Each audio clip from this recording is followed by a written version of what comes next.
All right, well, welcome everyone to our discussion about Juneteenth with Professor Gordon-Reed on Juneteenth with her book On Juneteenth. We are so excited that you all could join us today. We would love for you, if you are available, to have your camera on so we could see your smiling faces engaged in the conversation for today.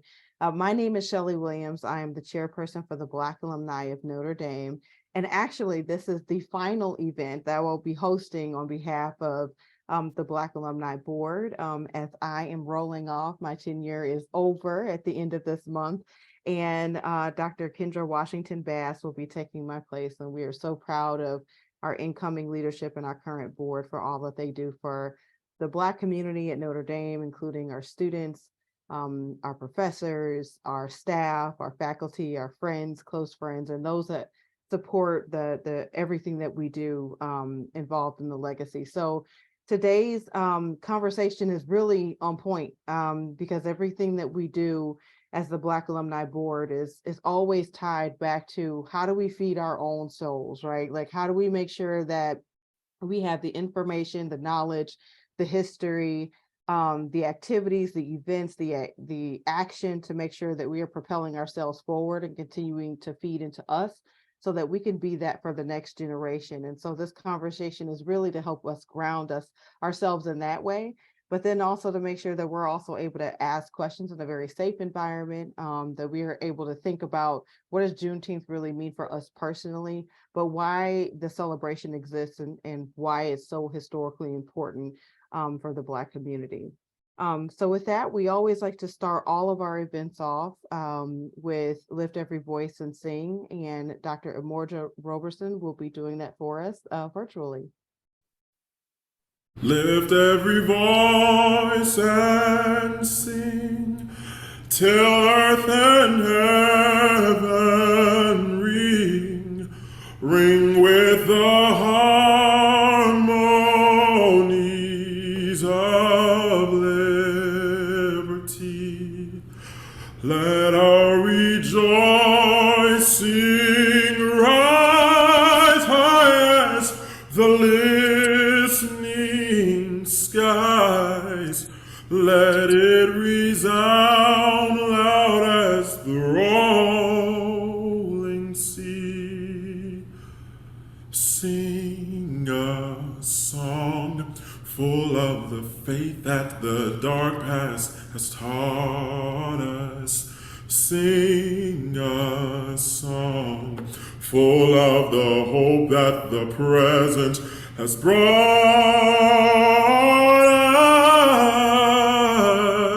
us. Facing the rising sun of our new day begun, let us march on till victory is won.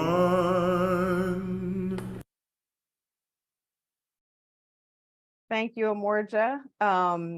Again, we always like to start with that to just ground us. You all are very lucky that it wasn't me singing.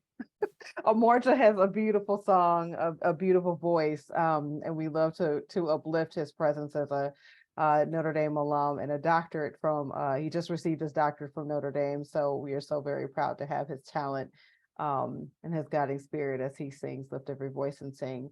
So I have introduced myself. I will turn it over to Kendra as the incoming chair to introduce herself next. Yeah, thank you so much, Shelley. And that actually brought chills to me listening to the words of Lift Every Voice and Sing. And that's what we intend to do as part of the board. My name is Kendra Washington Bass, graduated in 1994, and I currently live in Georgia. I'm a lifelong educator, and I am so proud to be walking alongside with Shelley and the rest of our BA board to help increase the presence of Black students, Black faculty members, as well as persistence of our students on campus. So thank you so much for allowing me to lead and allowing me to be your voice as well. And I want to pass it on to Professor Parks. Hi, everyone. My name is Pat Parks, and I am a professor at the Chadwick A. Boseman College of Fine Arts at Howard University. I am the Student Relations Director for the Black Alumni of Notre Dame. And today I have the pleasure of introducing Professor Annette Gordon-Reed. You would have seen attached to our main flyer about today's Juneteenth event some of Professor Gordon-Reed's key accomplishments. Well, what I don't believe was included in that introduction was a mention of her as a wife and mother of two. In fact, I had the pleasure of serving with her daughter, Susan, on Harvard's Black Alumni Board before Susan rolled off of the board to get her MBA at Yale. So I know she's a proud mom as well, because Susan just graduated this year. Congratulations. Thank you. Furthermore, in the spirit of highlighting the special person we have in front of us, I just want to say, as a scholar and budding writer, I have been encouraged by Professor Gordon-Reed's work anew in this time of erasure and censorship of not just knowledge in general, but of certain people's histories, particularly Black history in America. So we owe a debt of gratitude to you and other scholars like you, Professor Gordon-Reed, for the reclamation of our collective stories and history in America and across the diaspora. You're one of many Black scholars that required other majority scholars to revise the historical record, most notably as it relates to Thomas Jefferson and Sally Mae Hemings. Thank you, thank you, thank you. Again, let's all welcome Professor Gordon-Reed to our space to share with us insights in history connected to Juneteenth. The floor is yours, Professor. Thank you very much for that introduction. I'm very happy to be here with you. I've spent the past week or so celebrating Juneteenth in various venues, and it's always great to do that and talk to other people about the day. This is an interesting situation for me, however, because I don't typically write about the 19th century. I'm a scholar of the 18th century, and I talk about the beginning of the United States. I talk about the institution of slavery, the beginning of that from the 1600s in North America up until emancipation, but mainly in the early American Republic. My editor, Bob Wild, wanted me to do a book about Texas, and I decided during the pandemic back in 2020 to do a small book about Texas and to use On Juneteenth as a focus. If you remember, that was a really special time. Obviously, we were all quarantined pretty much in our homes, confined to our homes. I was here in New York with my husband. I commute between New York and Cambridge typically when school is in, but if you'll remember, Harvard closed the schools in March of 2020, and then everybody else followed suit. And I had come back to New York to do virtual classes. And then when the classes were over, we were just here, not doing very much besides occasionally going out for a walk and then coming back in really quickly. And I talked to my editor, and we decided that I would do a short book, a small book about Texas. And I said that I would use Juneteenth as the jumping off point. Juneteenth, not just to write a history about the day, to tell you what happened. We know what happened. Gordon Granger comes to Galveston, June 19th, 1865, and declares slavery over in Texas. And the details are important, which I will get to, but it wasn't just that I wanted to talk about. I thought it would be important to talk about the lead up to Juneteenth. Why was it necessary? What brought that whole thing about? And it was the institution of slavery, the existence of the institution of slavery in Texas that brought all of this about. And that is something that I don't think that many people think about very much. When people think about Texas, they think about cowboys, they think about cattle ranchers, they may think about oil, the oil business, oil barons, and so forth. And typically, as I say in the book, Texas is seen as a white man.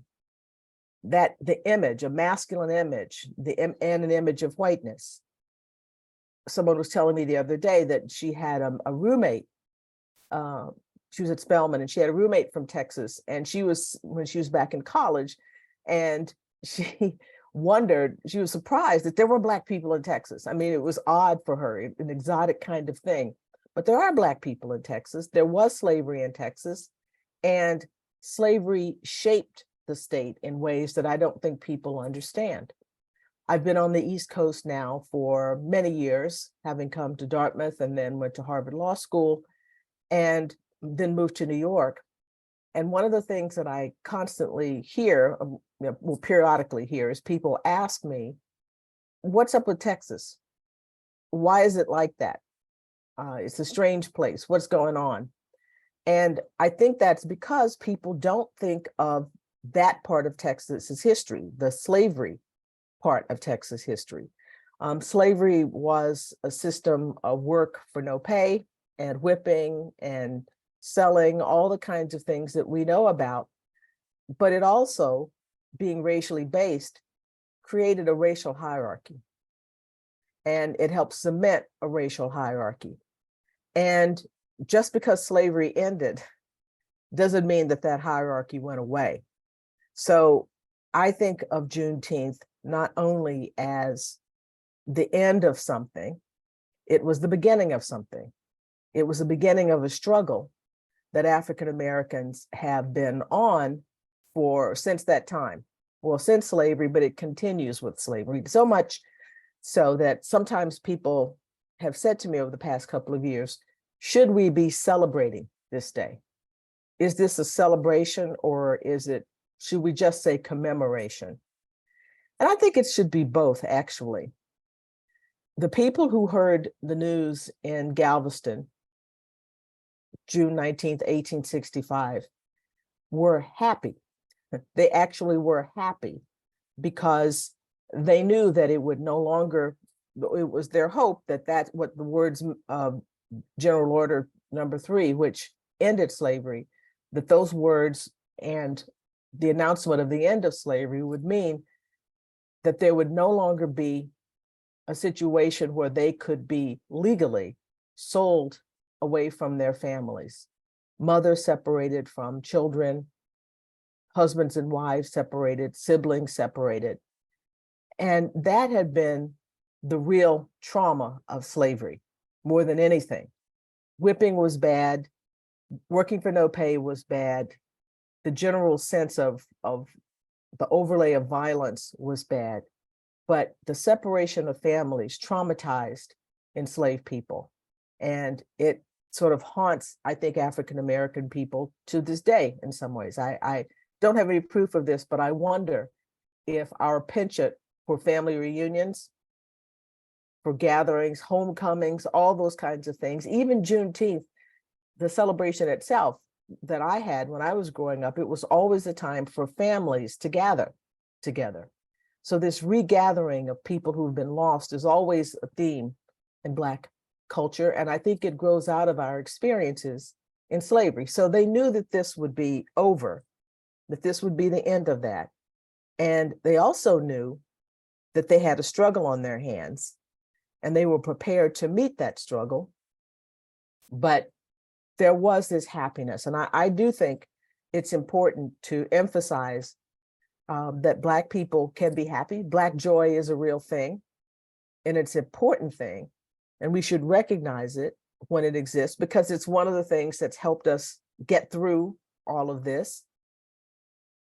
At the same time, we can have that joy, as they did, knowing that there were some serious things to be settled even after this announcement was made. One of the things that I found when I was working on the book, sitting here, and I should remind you, this is the other thing that's different about this book, is that I typically, when I'm writing, go to archives, travel around, do various things, but this was the pandemic. I was trapped pretty much in my apartment. So what I was doing was archive work on the online, doing things online is what I could find. Ancestry.com. I ordered books. I had to do all of this stuff essentially from my couch in my living room. That's why I chose to write instead of at a desk. And so in pulling all these things together, I found that there were many instances where people were punished for celebrating, actually punished for celebrating. I remember reading about one town where over a dozen people were whipped when white people saw them celebrating this particular day, that the news that had been brought to them by General Granger and the United States Army, essentially. So they knew that things had changed. The legal part of slavery for them would be over, but they also knew that they were dealing with people who had enslaved them, and they were unhappy about the news that they would no longer be able to treat African-American people as chattel. Even people who weren't slave owners. I mean, I'm sure you've often heard people say, well, it was only a minority of people who owned slaves in the South. But that doesn't change the fact that the hierarchy that I mentioned operated to the benefit of other whites, even if they didn't own slaves. It's like you may not own a house, for example, but the housing market actually influences everybody's life. So slavery was an incredibly important part of the American economy at the time. So the fact that you didn't own slaves, if you were white, didn't mean that you didn't benefit from it. And certainly the social value of whiteness was a value to some people. I mean, it meant as much as money. For some people, it may even mean more than money to them. So they knew they were dealing with these people. So it was going to be very, very tough, even if they were happy. So this mix of joy and resolve has always been a part of a Black culture, because we've had to do that. We've had to mix those things together. So I have no problem with celebrating Juneteenth, even as we talk about the difficult struggle that these people faced and the difficult struggle that we're still on at this point. So how was I going to do this? How would I talk about this issue of slavery and the aftermath of slavery? This is perhaps the biggest departure for me. I don't typically write about myself. This book is a combination of the history of Texas and my family history. I'm actually using my family to tell the story of Texas. And from before it was a state, before it was a republic, my family on my mother's side, I can trace back to someone who was born in Texas in the 1820s. And on my father's side, pretty much to the 1850s. So this is a long time ago. My roots are very, very deep in the state. Also, unlike a number of other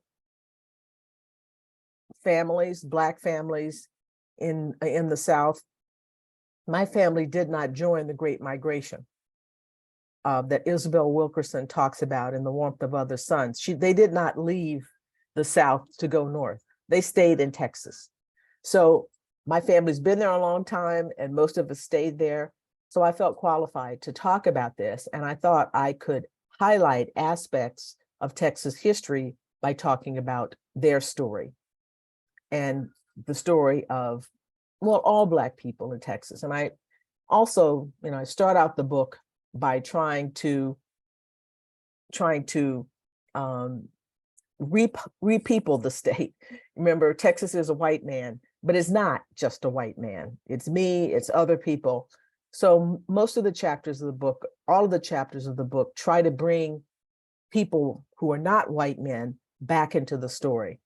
I start with a man named Estebanico, who was brought to Texas, or actually they're on their way to Florida. They got shipwrecked. They ended up off the coast of Galveston and into Galveston, and then basically walking across Texas almost all the way to California, trying to find a Spanish fort. He was an African man who came with Cabeza de Vaca, the Spanish explorer. And he had a talent for languages. And so he ends up being the translator between Native peoples and the Europeans as they're encountering them walking across Texas. So there's a Black presence in Texas in the 1500s. There were others who were there as well. And some of them stayed with the explorers, some of them were enslaved, some of them were not. Some of them left and went down off into Mexico, to Veracruz and other places, and mixed with the people who were there. So there's an African presence everywhere in North America. It's not, we typically think of the beginning of the African presence in 1619 in Jamestown. That's an important date because it starts the British domination of North America. But these people were connected to us, and I think are connected to us because they were all living under the domination, having to deal with white supremacy that was becoming ascendant at that time. So even if they're speaking Spanish, I still think that they are connected to us. They're part of the African diaspora. And so I start the story of Texas with him and others, mentioning them as ancestors, even though, as I said, they were connected to Spanish people as opposed to English people. I talk about the fact that, and I sort of bring the struggle home, the struggle since Juneteenth home. I come back to focus on myself, talking about being a 6-year-old, integrating the schools in my hometown of Conroe, Texas. This was 10 years after Brown. White communities were basically resisting integration by coming up with all kinds of plans. And this one was the freedom of choice plan, where Black parents were supposed to pick Black schools and white parents were supposed to pick white schools. My parents did something different. They picked a white school for me to go to. And the second chapter of the book talks about that and talks about the fact this is 100 years after Juneteenth, but we're still at the point where people were having to do those kinds of things to move, to advance the ball, that struggle that I talked about. It was still a part of that. And it was an intense time. I mean, I had a good first grade teacher who was wonderful. Some of the kids were great, some of them were not. I learned a lot about people at that time period. When you're a little kid and you're put in a situation where you're not in the majority situation, in a situation that was unusual because there hadn't been Black kids in classrooms with white people white kids in that town. I recall people coming to the classroom to look at us. So administrators standing there watching like this was how this experiment was unfolding. So, I mean, I knew that I was on display. I think in some ways I was a good person to do that. I'm basically an easygoing person. I was a good student. I loved school. And as I said, my teacher, Mrs. Daughtry, was wonderful and fair. So she kept things under control. And I actually say, looking back on it, I remember good times more than the bad times, even though there were some, in fact, bad times. So I talk a little bit about that. And I wonder about my parents sometimes. I mean, we think about the struggle and what kinds of things are you willing to do? And, I think about my kids and I wonder if I would have been willing to do that. And I have to say probably no. But I also am a historian. So I think about the context in which they were operating. And they were in the middle of a movement all across the country. This is the 60s. There was the Civil Rights Act, the Voting Rights Act, marches, the March on Washington, marches all over the country. So I feel, looking back on the decision that they made, I think of them as feeling right. I believe they felt that they had comrades. I mean, that they were in fact a part of something. And that wouldn't have happened with my kids. I mean, my kids were little in the 90s and nothing was going on in the 90s, certainly nothing like the civil rights movement. And there was no sense of solidarity about a social movement that they were a part of. Now, later we could talk about this. They were a little disillusioned by what happened, with all of that, because it wasn't carried out on equal terms. They integrated the kids, but they didn't integrate the administration They didn't administrate to integrate the teachers. My mother, who was a teacher, remained in the classroom, but other Black teachers were removed from the classroom, and many of them were removed. And this happened all across the South, and Black kids lost role models, and white kids lost the chance to have Black people as role models. So they were, they had some second thoughts about it. We could talk about that later on in the question and answer period. Then I talk about, in this process of repeopling Texas, I talk about indigenous people in a chapter called The People of the Past and the People of the Present, because starting off from the point that when I was growing up, it was as if Native Americans were, there were people who were alive at one point and then they'd all disappeared and they're all gone. Well, that's not true. They're still here. The subject of Supreme Court opinions, as we've seen over the past couple of weeks.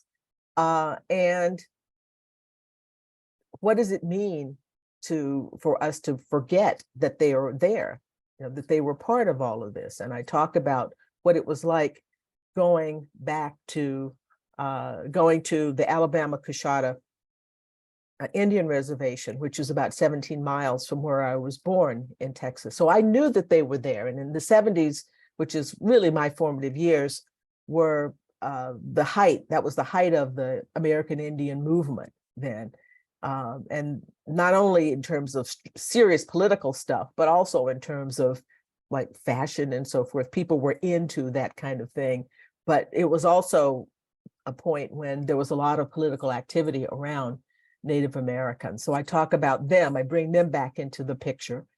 The Alamo, I'm sure you've heard the phrase, remember the Alamo. You may not know why you're remembering the Alamo, but in Texas, we take Texas history twice, in the 4th grade and the 7th grade, and you can take it again in high school, which I did. And I don't recall in my classes talking about the fact that the people who were defending the Alamo and ultimately losing the Alamo were fighting to protect the institution of slavery in part. I mean, the Texians, as they were called, wanted to break away from Mexico and form their own republic because Mexico had outlawed slavery in the 1820s. And so what is that like as a Black person if you're supposed to revere Jim Bowie, William Barrett Travis, Davy Crockett, all of those men, when they were fighting to keep my ancestors in bondage, my ancestors who were already there, having been brought over from Georgia and Alabama and Mississippi? What do we make of that particular day? And that is a real source of controversy in Texas now, because people at the Alamo want to tell the story, the true story, that there were people that they were in some ways fighting to protect slavery. And there are people who don't want that story told at all. So how do we deal with that? I'm sure you've heard, and it's not just Texas, but it's Florida and other states as well that are attacking the teaching of these kinds of things, talking about these things because they don't want to make white children feel guilty. And I don't know that it's white children who feel guilty. I think maybe their parents feel guilty and don't want their children to have a different understanding about this racial hierarchy. I mean, I think there's such an investment in denying that African Americans have suffered oppression. They'll grant slavery, but it's like slavery was over and everything is done, not thinking about all the terrible things that happened, all of the efforts to bring Black people back as near to slavery as possible, legally possible, which included the institution of Jim Crow and violence and the kind of things that caused the Great Migration, when they basically fled the South starting at the beginning of the 20th century. So that chapter discusses all of those kinds of things. And the Republic of Texas, the Constitution that promotes slavery and says that people of African descent can't be citizens there and can't be free and can't stay there. If they're free, they have to go. So you can't tell a true story of Texas without talking about that. So that chapter discusses all of this. And then I finally end with On Juneteenth, which talks about my great-grandfather, who was a cotton farmer, and with my great-grandmother in East Texas. And he would go to Galveston to work on the docks when all the planting was done and everything. He would go there and work on the docks to make extra money. And it was a fascinating chapter for me to write because I didn't know that much about Galveston. Galveston used to be the most important city in Texas because it was the port, Galveston Island. And there were a number of Black people there. There were men who worked on the docks. They had a union, which is hard to imagine. In the 1890s, they had a union of Black male workers. And I don't know that my great-grandfather was a part of that union, but I really want to find out about that. That's something I really want to revisit, Galveston. It was the seat of Black political work during Reconstruction. Legislators came from there. Officials in the Republican Party, Blacks in the Republican Party were located there. So this is the place where Juneteenth begins. That's when, Granger comes to Galveston and makes this announcement. And I clear up a misconception, a couple of misconceptions about Juneteenth. Number one, that it ended slavery totally in the United States. It didn't. Slavery is legally over in the United States with the ratification of the 13th Amendment in December of 1865. It's also not true that Black people in Texas didn't know about the Emancipation Proclamation. There's no reason to believe they didn't know that. This was in the newspapers, it was talked about, and anything that white people knew, Black people knew about stuff that was going on in the world because they lived with them. I mean, they were around them. They were much closer to one another than during slavery than most Blacks and whites are today, as a matter of fact. So there's much evidence that they knew it, and there's no reason to doubt that they knew it. The problem was the Confederate Army kept fighting even after Lee surrendered. The Confederate Army of the Trans-Mississippi kept fighting. And the last battle of the Civil War was in Texas, and the Confederates actually won. But they realized that the overall war effort was over, and that's when they surrendered. So that's why they surrendered in June, the beginning of June, June 2nd, June 1st or 2nd. And that's why Granger was able to go in and make this announcement.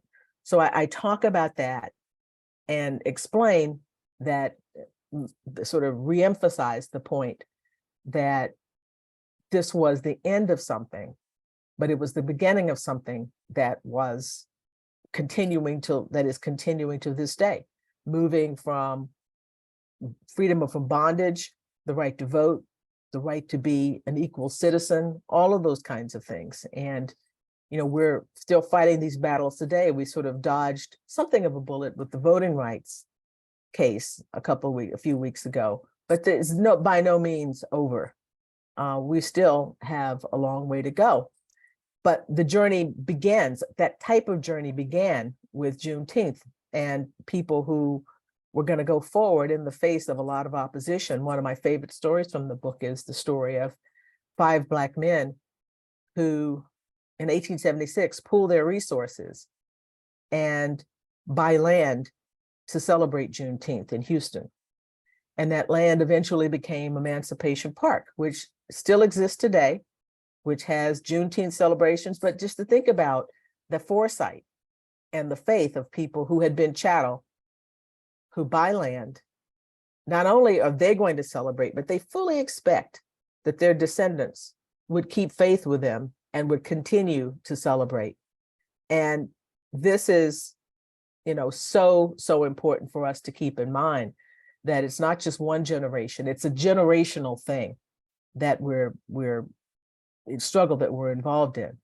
So that's why I like talking about this day. That's why I think the day is important. It's great for barbecue and red soda water and community and family, but it's political as well. It's about a struggle, and I hope that we never forget that. And so with that, I'd like to take your questions. Dr. Gordon-Reed, thank you so much for giving us sort of your journey that you took and insight. I remember when we were thinking about who would be best for this conversation and your name came up as we all were purchasing your book. My mother gave me a call and said, I am reading this book on Juneteenth. And I was like, are you kidding me? I have the same book. So we were both sort of, as we got to certain points in the book, shaking our heads or going, I didn't know that. And so I guess my first question to you, and then we have some that are still coming in the chat, is as a historian, as you were sort of sheltered in place like the rest of us in 2020, what were some of the surprises and challenges that you faced as you began digging a little bit deeper into this particular history? Because you mentioned a little earlier that you typically do not, as a historian, you're a scholar of early America. So this particular time and place, what were some of the challenges and what surprised you? Well, one thing that surprised me, and it is related to the notion of challenge, I found my great-great-grandfather's name on a voting list in 1867. And I wasn't expecting to find that at all. I was just using Ancestry.com to find him, find these people anywhere that I could. And that came up. You know, usually it's like a census record or it's this or whatever, but that really, you know, was amazing to me to see that. And it made me happy and it made me proud, but it also made me sad because I knew what was going to happen. 1867, by 1870, Reconstruction is, you know, dying and died in Texas.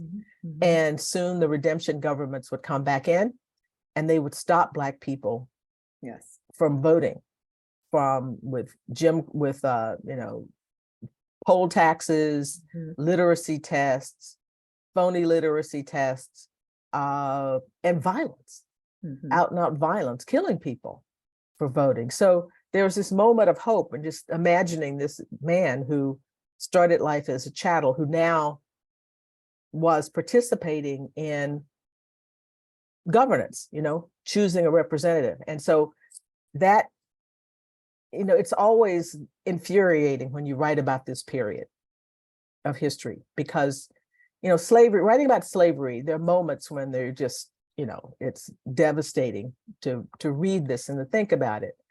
But reading about a time period when there was hope, that hopes had been raised, Black men, not women, but Black men were voting, they were holding office, they were getting property, they were doing a lot, went on, a lot happened, good things were happening in during that time period, and then it was just sort of dashed.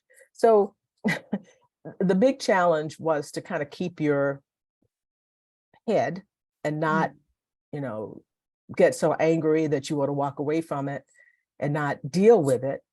But another surprise, and I guess they're sort of related, was this Galveston and how active the Black community was there. But again, tinged with this sadness, because you know that they're doing all of this and we know what's going to happen. They're hopeful that it's just going to get better and better.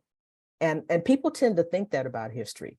You know, I'm sure you've heard that thing about, you know, the arc of history bending towards justice. No, not unless people bend it. It's not, there's no inevitable thing that we're working towards that's going to be better. You could lose it all. You could lose it. We could go in a completely different direction. And they thought that they were going in the right direction, and then you fall back. But then the story, you get to my generation of people, and it's still bad that I was forced to do that. But nevertheless, there were some advances. I mean, we're all here, but it's not inevitable. So long answer, but yeah, those were the things around the mix of hope and the realization that it could all just be washed away. Yeah, and you talked about the fact that you decided to insert yourself in this book. Really, why? Like, what? Well, you know, What was the impetus of you doing that. adding your story and walking side by side with this history? I thought it would be easier for readers. I thought it would be more interesting to readers for me than just to be the sort of, you know, disembodied, you know, the detached historian and say this happened, that happened, because I think people can, I hope, relate to the narrator in that way. If you talk about your life, I talk about my life to an extent. I don't, for example, I don't give the names of my great-great-grandparents and all of this. I know them, but I didn't want it to be, I wanted it to be about me, but not so much about me that it was distraction from the story of race, the development of race, and the racial hierarchies and the struggle against that in Texas. Yeah. So I wanted to do a little bit about it. I thought it would be more relatable, and it was easier to do in a sense because, you know, as I said, I didn't have the easy access to archives. Yeah. So I could write this book in a completely different way. All the information that's in there, taking myself out of it. But that would require, I think, more work in the archives to build a structure around it instead of letting my family be the basic frame for all things. Well, I think it's brilliant, and I'm glad that it went in this direction. Well, thank you. So thank you for doing that, because that does allow you have to give yourself to people who don't know you. Yeah. And, you know, have them take the narrative that you're sharing and also shape it in a way that helps them to make meaning. So thank you for that. So there was a question about Ruby Bridges. It was from Kelsey Fornor, and she says, do you have memories of Ruby Bridges and her experience in Louisiana, being in the news at the time that you were attending school? Was there any controversy outside your school around your attendance there? And if there was, were you aware of it? Well, Ruby Bridges was a few years before me. So I don't have any conscious memory of that, but I do know, I'm sure we've all seen the pictures. Yeah. The picture of her being escorted in, and the portrait that Norman Rockwell did of her being escorted in. You know, my parents decided in our little town to keep things low key, and they talked to the school district, and they talked to what passed for the news media there, basically the town radio and the town newspaper, and that we would keep it low key. So my father took me to school and dropped me off, and that's how I started. There was no controversy around it. And that's not true. There was controversy around it, but not present in the school. There were death threats, all those kinds of things that I didn't find out. I mean, obviously they didn't tell me that. I didn't find out about until much later on, but nothing. And there may have been a police presence, but I wouldn't have noticed it. You know, as a kid, a police presence, you know, around the school, I didn't notice that. So yeah, there was a controversy about it.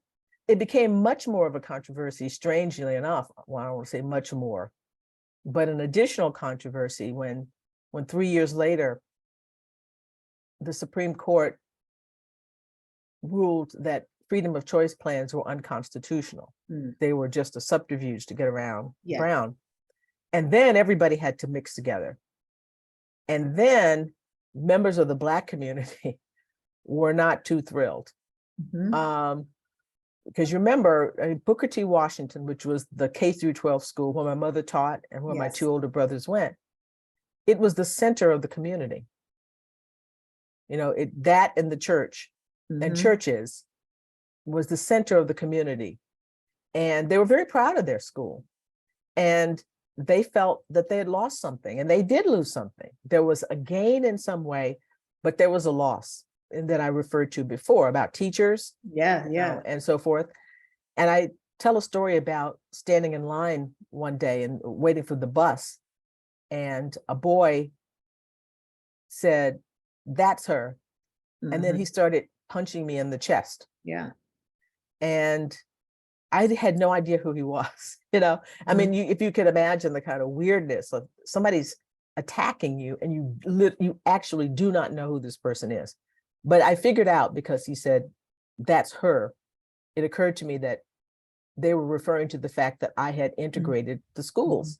But it wasn't my fault that the court ruled, ruled them unconstitutional, but they associated me with that. So there was hostility from some quarters because of that, because they saw me as the impetus for all of this, of the loss of something that was very important to them. I mean, I don't forgive him for punching me in the chest, but I do understand how he felt. Now, I didn't tell adults about it. I did tell one of my older brothers, and I think they had altercation, and he never bothered me anymore after that.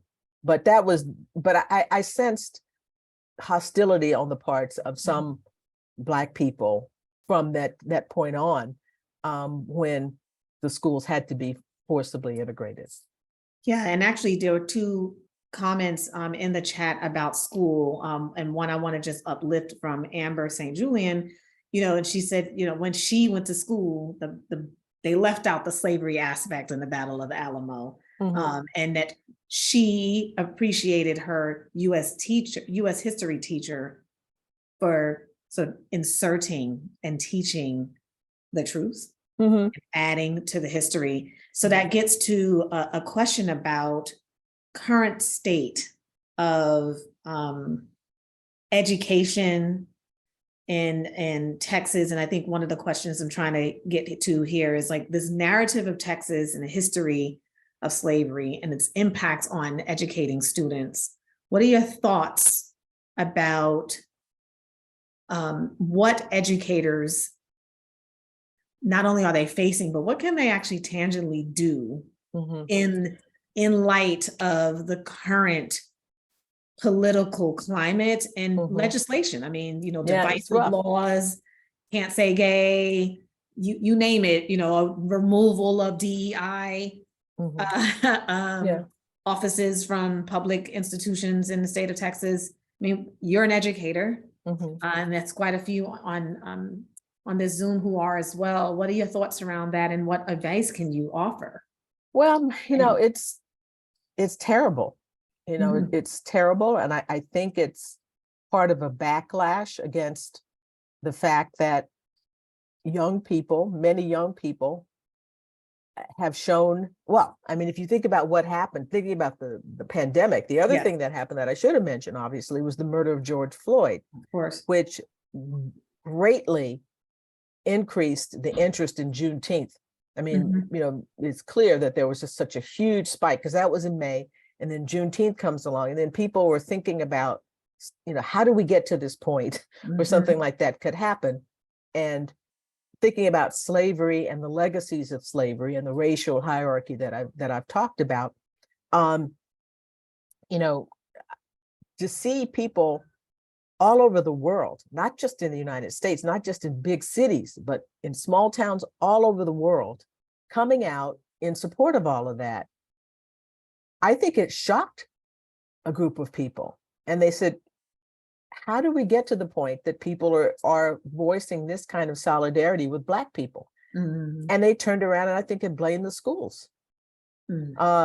What happened K through 12, what's happening in the universities, it's not indoctrination, it's just you're telling the story. Black people were enslaved.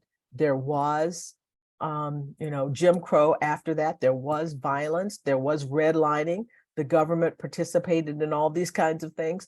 Bad things happened. And there's such an investment in making it that we are the sole cause of all our problems. It's us, it's your cultures, the deficiency in your culture, those kinds of things, deficiency in your culture.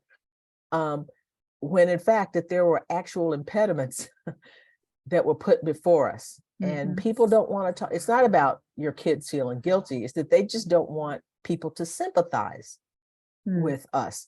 I mean, Ruby Bridges, there's a children's book about Ruby Bridges that has been banned in some places and criticized.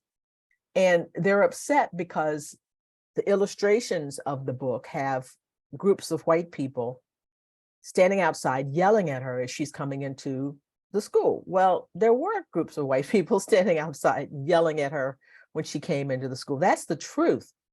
But there was also a teacher, a white teacher, who worked with her. So why, I mean, why isn't that enough? I mean, why would they feel, the people who are complaining about this, they're angry because the folks who are outside yelling at these people, who are obviously look like goons today, are made to look bad. And they want their children evidently don't want their children to think badly of people who did that, but they can't see them identifying with the white teacher or identifying with Ruby, which is what kids will do. And that's what they really don't want, is for people to say, what a terrible, because that's what a kid would do, and say, who are these people? Why are they doing that? So there's a lot of politics. This is called a culture war. And Robin Kelly has an interesting piece in the New York Review of Books where he says, they're calling it a culture war, but this is political. Yeah. This is politics that are behind this. So the answer to your question, one thing you can do in Texas, there's no way to talk about the Republic of Texas without showing the Constitution of Texas. And if you show using primary documents, not where someone is interpreting what somebody says, but the actual thing itself, I think is one way of going about all of this, is to keep yourself as much as you possibly can safe, is to say, give the primary documents. What did they say? People didn't just start talking about race. People have talked about race forever, and they made laws about race. They did all these kinds of things. And, I think you can be on, safer ground, maybe not totally safe ground, if you ground yourself in primary documents and go forward with that. But I think the other thing you should do as parents is to, if your school board is acting up, you have to get involved in this. And people are pushing back on this right now. I'm very happy to see that enough is enough. I mean, if you don't want your kid to read a certain book, that is within your right. And you can stop that from happening, talking to the library, talking to the teacher, but you should not be allowed to censor what other children read, what other people's children read. So I think as teachers, you can get involved, but also as citizens, as parents, we all have to get involved in this to make sure that there's pushback to people who would censor material. Thank you for that. And again, for everyone, make sure you pick up your copy. Shelley put in a link where you can get your copy of all, in addition to all booksellers. There's a question about the involvement of the church. So you talked about, the churches being very center in Black communities, but also the question from Doris is, did you find anything related to the involvement in the church in the perpetuation or eradication of slavery? It says Galveston Island is where the Archdiocese of Galveston and Houston began in the 1850s. So she just was wondering if there was anything that you found. Well, Southern churches, you mean Southern white churches, were all in on the institution of slavery. I mean, the revolutionary generation, the people that I talked about, I mainly write about, saw slavery as a necessary evil. And of course, we don't like that, but none of them were saying, oh, slavery's great. Then you get to a point where their children and grandchildren say, no, it's not an evil. It's a good. It's a positive good. And churches were very much, white churches were very much involved in perpetuating slavery and justifying the institution and saying that this was, this is where African people belonged in bondage. So yeah, that's one of the tricky parts about, sharing Christianity, sharing a religion with, between Blacks who saw it as liberation, and saw themselves as the children of Israel, constructed themselves that way, and saw it as a liberating thing. Whereas whites who said, well, there were slaves in the Bible, and so therefore slavery is a good thing. Now, of course, Northern white abolitionists said, no, slavery says we're all supposed to be brothers. How can you be brothers with people who are slaves? So the church is, I guess what I'm getting at is the church is all over the map on this. Yeah.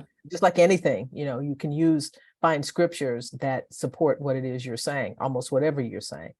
Mhm. And actually, Professor Park said, can you talk about how it felt to challenge historical narratives in the face of a long-held view relative to Juneteenth specifically, as well as your other work? How did you feel personally and professionally? Well, as for my first work with Jefferson and Hemings, Yes. that was relatively easy for me because I wasn't starting out in my first book to prove that Thomas Jefferson and Sally Hemings had kids together. I was setting out to prove that historians had looked at it the totally wrong way, with a biased eye, and that there was more evidence to support it than they were saying, and that they were putting a thumb on the scale for one side of the story and not the other. So I felt totally confident about that. It didn't feel, it felt fun. There was no trepidation or anything like that. It was fun doing it. And I don't think I've enjoyed writing anything so much as my first book.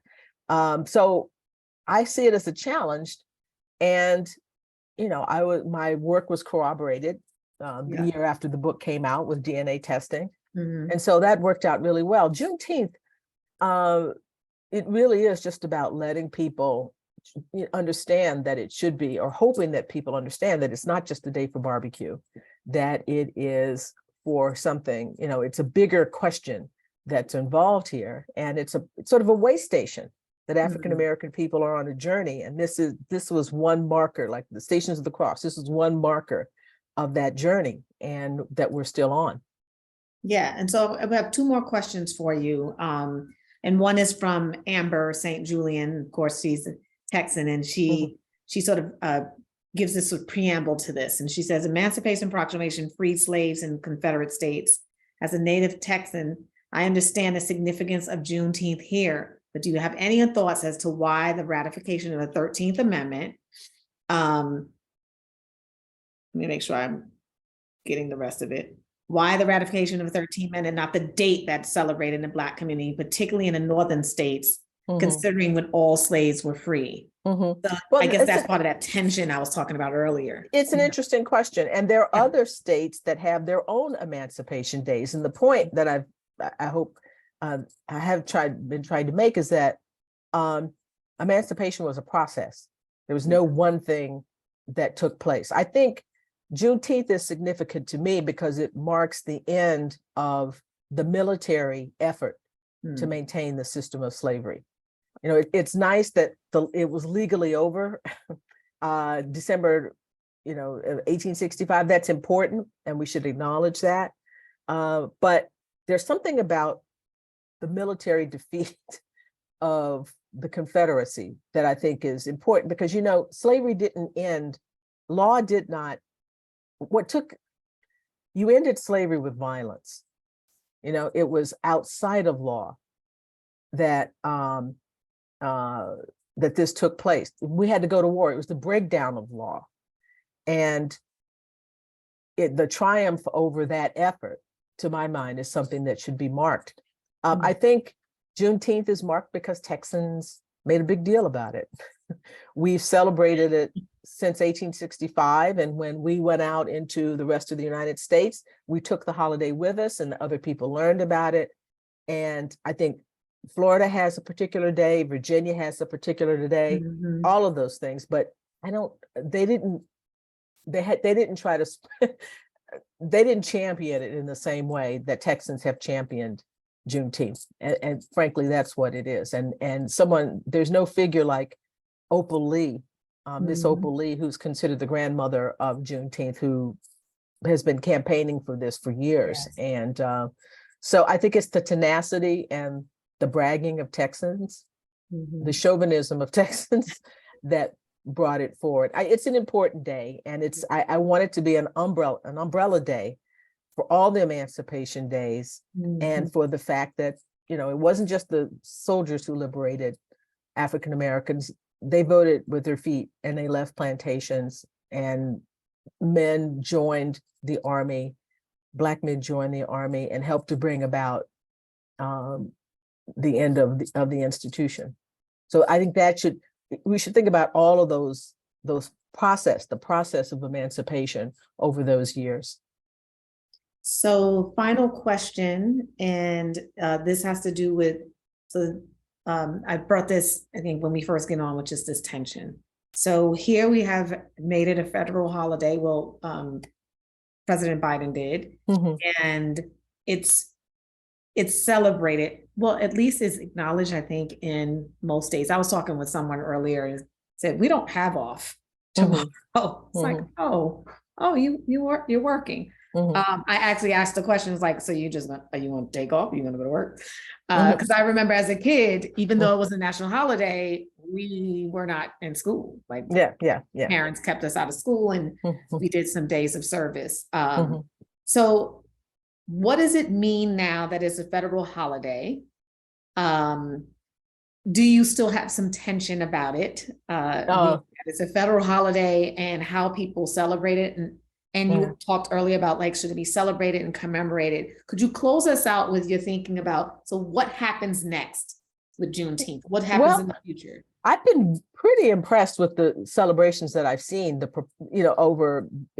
descriptions of them. People are really going all out on this, and not just the fun part of it, but their speeches, they're keeping the history alive. And that's what we did. I mean, there was a celebration, but when we went to Emancipation Park or we had public things, there were speeches, people talked about the history, that usually there was a religious component to it in some ways, but song and dance, art, poetry, all the kinds of cultural things brought together with politics all together, which I think is great.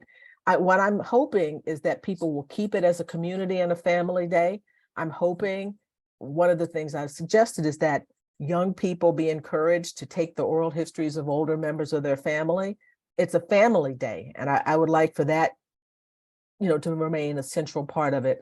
As long as we keep telling the story of the history and the struggle, that it's not just this one day, it was this thing happened and everything went to be okay, that we're part of a process of trying to fulfill the dreams and the hopes that those people had. I think this is going to work well. And I think because we've been celebrating it all these years, there's a template for how to do it. And I hope that template remains strong. Yeah, and you said we, so the last little bit of this question, which is, I think, a curiosity among some of our folks, is the we inclusive of white folk? So how do white folk celebrate this? Well, I think they follow our lead on this. And the template that African American people have made since 1865 should be the text, and I mean, speaking metaphorically, for how to do this. And I think they should celebrate. I mean, it was made a state holiday in Texas in 1980, and white people have celebrated it as well. But this is a special holiday that commemorates something that happened to our people, and we take the lead on that. Dr. Gordon-Reed, thank you so much. For those of you who are on, can you please give her some love, like the love that you know how to give, right? We get some claps, some comments in the chat, please. Use your emojis and everything else. We so appreciate it. If you want to stay on just a few moments, we want to share a little bit of updates about what's happening at the University of Notre Dame, which ties, I think, to what you have charged us with in understanding. I just got back from there. Did you just come back from Notre Dame? Last week. I was there last weekend. Well, hey, now you can come back on September I will, 2nd. I'm sure. Please do, because we're going to have TSU and Notre Dame play in a game, and that's a huge tailgate for us. Oh, my goodness, that would be great. It will be the blackest moment Notre Dame has ever seen. So it'll be our Juneteenth. For sure. I'm gonna pass it back to Shelly to close us out. And Shelly, I'm gonna reshare our screen, okay? Thank you. You're welcome. And thank you again. I did put a link in the chat so that everyone can own their own copy of On Juneteenth, their own personal copy.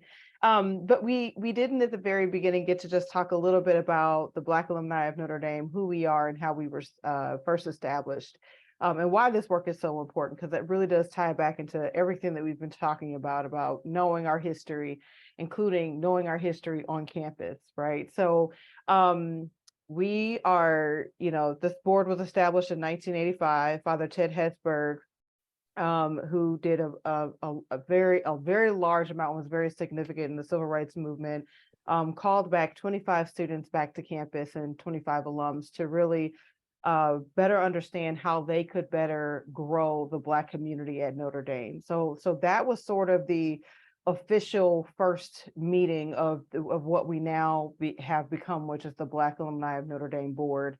Our board was the first kind of official board that was established at the University of Notre Dame, the first affinity board. And for that reason, we have a ton of things that we have created that you'll see mirrored and reflected amongst other boards and other groups. So for instance, we have the Fraser Thompson Scholarship Fund. That fund was first established by the Black Alumni Board. It is managed by that fund to this day, by our board to this day, and we continue to invest in our students in that way.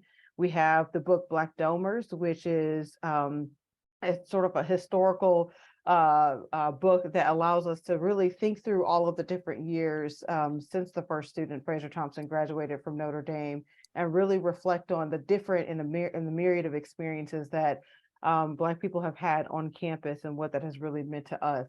But we are invested in our community in so many different ways. There's a slide up for you, but I did want to mention, because Dr. Gordon-Reed mentioned earlier about the 5 men that had the foresight, like what amazing foresight that they had to invest in the creation of Emancipation Park. And so that sort of the work that we do is exactly that, right? Like we are charged with this responsibility to carry on this legacy and to make sure that our students are very knowledgeable of the resources that they have, the equity that they deserve on campus and what that should look like, and ourselves as well as alums and faculty and staff. And so we're constantly finding new ways to move that forward. And we're always finding new ways to speak that truth back to the university. And we did mention the killing of George Floyd during this conversation. And so I wanted to personally just rewind back. So I've been the chairperson for the last 3 years. As I was coming on in 2020, George Floyd was killed in May of 2020. And I specifically remember there was a ton of tension, right?